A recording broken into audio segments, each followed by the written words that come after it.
De la Terre Sainte à Rome, puis à Assise. À la mi-octobre, un groupe de 8 chrétiens est parti de Bethléem pour un petit pèlerinage dans la capitale du christianisme et dans la ville de Saint-François, jumelée avec Bethléem. Le 15 octobre, à Rome, ils étaient parmi les 60 000 participants à l'audience du pape François pour le mouvement de communion et de libération, à l'occasion du centenaire de la naissance de son fondateur, le père Luigi Giussani.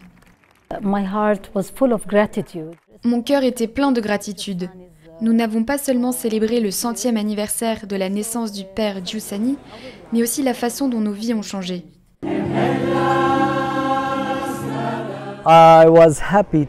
J'ai été heureux de ces milliers de personnes rassemblées. On sent que le christianisme est toujours vivant.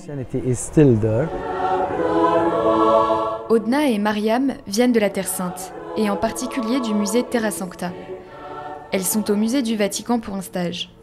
Ce sont elles qui ont conduit le groupe de Bethléem à la découverte des trésors conservés ici.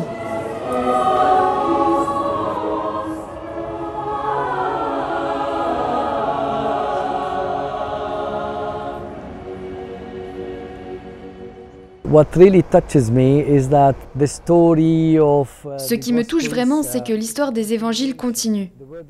La parole de Dieu ne s'est pas arrêtée en Terre Sainte, mais elle a atteint d'autres nations et le monde entier.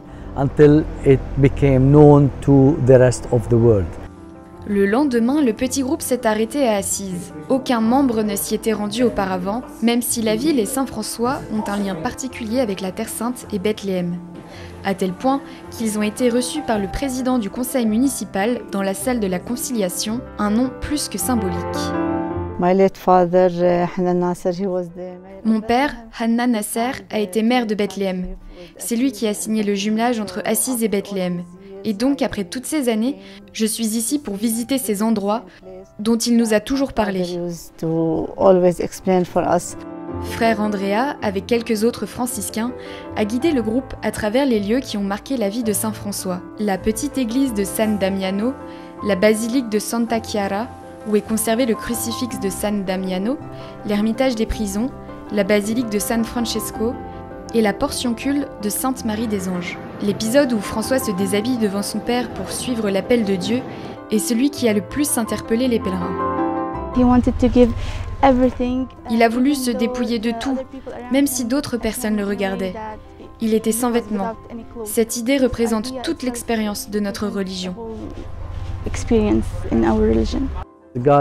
Dieu a dit que même si vous gagnez le monde entier sans m'avoir dans votre cœur, alors vous vous perdrez. C'est ce que je crois et c'est ce que je veux faire dans ma vie.